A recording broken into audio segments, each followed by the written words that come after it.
Ah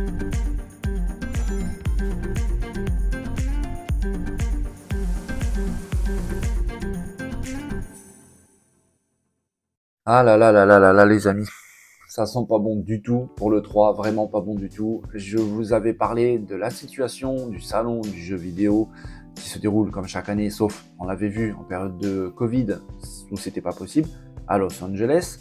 Je vous avais dit que tous les constructeurs, Nintendo, Sony, Microsoft, n'allaient pas être présents à ce salon, à l'événement. Je vous avais dit aussi que divers développeurs, studios de développement, n'irait pas non plus au salon. Sega a annoncé sa non-participation. Ubisoft a fait de même alors qu'ils avaient dit qu'ils seraient bel et bien présents. Tencent a déclaré la même chose. D'autres éditeurs ont déclaré tous la même chose. Mais le vent commençait sérieusement à tourner pour le 3, ça se sentait le roussi. On s'est même demandé un petit peu si l'événement n'allait purement et simplement pas être annulé. On attendait une prise de parole de la part des organisateurs, l'ESA et ReedPop. Ben, c'est fait. ReedPop a déclaré avec l'ESA, bien sûr, que l'événement, le plus grand salon au monde de jeux vidéo, allait purement et simplement être annulé. On peut faire une croix sur ce salon mythique. Il n'aura pas lieu cette année, c'est purement et simplement annulé. ReedPop avec l'ESA a déclaré, ils ont quand même annoncé, cette décision a été difficile à prendre compte tenu de tous les efforts que nous et nos partenaires avons consentis pour que cet événement ait lieu. Mais nous devions faire ce qui est juste pour l'industrie et pour le 3. Nous comprenons que l'absence de démos jouables, prêtes et des problèmes de ressources pour les entreprises intéressées aient constitué un obstacle à leur participation. Pour ceux qui se sont engagés envers l'E3 2023, nous sommes désolés de ne pas pouvoir vous offrir la vitrine que vous méritez.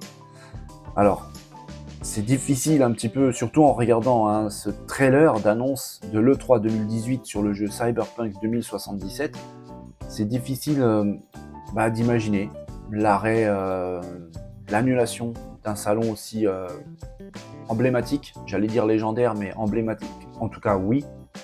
On se souvient d'annonces incroyables, de décors, de mise en scène incroyables de par les constructeurs, les éditeurs.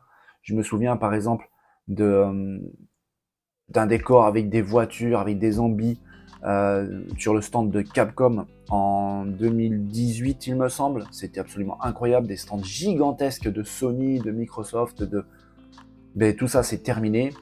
Après tout, on ne peut pas les en vouloir parce que la pandémie du Covid a déjà enclenché la machine, avait enclenché un petit peu la machine. Et c'est vrai que si on y réfléchit, pourquoi venir dans un événement dépenser des millions et des millions, parce qu'il s'agit réellement de millions de dollars à dépenser pour toucher une petite partie en fait de public, même si les journalistes qui sont présents vont après diffuser tout ça à tout le monde, alors qu'ils peuvent le faire à moindre frais, énormément moins, sur internet, en numérique, et là toucher absolument tout le monde. Maintenant, les constructeurs, par exemple Sony, avec son State of Play, touchent des millions et des millions de personnes via internet, et tout ça à moindre frais. Ça coûte immensément moins cher que d'aller se déplacer avec des tonnes de matériel fabriquer un stand de toutes pièces sur un salon qui au final va pas toucher plus de monde que si ils le faisaient eux-mêmes dans leur coin par internet. Microsoft l'a bien compris, Nintendo depuis très longtemps l'ont bien compris, c'est la tendance, c'est comme ça. Bref, on peut peut-être imaginer même que cette décision va précipiter définitivement la mort de l'E3. Apparemment, les organisateurs, l'ESA et ReedPop, ont déclaré qu'ils reviendront, peut-être qu'ils vont essayer de travailler un petit peu la forme pour pouvoir revenir. Personnellement, sincèrement, j'y crois pas vraiment. À mon avis, cette fois-ci, ça a été le coup de grâce, vraiment. C'est comme ça, c'est une page de l'histoire qui se tourne. Ça va dans le sens, de toute façon, du développement de toute l'industrie même du jeu vidéo. Il fallait y venir tôt ou tard. Les salons physiques deviennent de moins en moins gros et puis deviennent de moins en moins vrais. Ça devient beaucoup plus du virtuel, du numérique, sur Internet, que ce soit sur YouTube, sur Twitch. C'est comme ça que ça se passe actuellement. Il faut s'adapter. Et d'ailleurs, il y en a un qui n'a pas manqué de s'adapter, c'est Geoff Keighley, qui est l'organisateur de la Summer Game Fest, qui, elle, est totalement en numérique et qui, même s'il ne le dit pas, évidemment, doit se frotter un petit peu les mains parce que il a pas tardé pour annoncer la tenue de son événement, Summer Game Fest, qui se déroulera le jeudi 8 juin. Normalement, c'est à partir de 21h. Et là, évidemment, hein, on imagine très bien que tous les éditeurs vont être là. Les constructeurs, je sais pas, parce que comme je l'ai dit, ils ont tous leur événement, le State of Play, le Showcase pour Microsoft. Mais pourquoi pas être présent quand même pour pouvoir pousser un petit peu, présenter un peu plus en détail un jeu qu'ils ont montré dans leur événement personnel. On ne sait pas, mais on sait déjà que par exemple Konami sera présent. Je pressens une bonne présentation de Metal Gear Solid 3 Remake, avec pourquoi pas une date de sortie, et aussi mon petit doigt, vous savez, le fameux, qui me dit que pourquoi pas aussi une vidéo d'un nouveau Castlevania.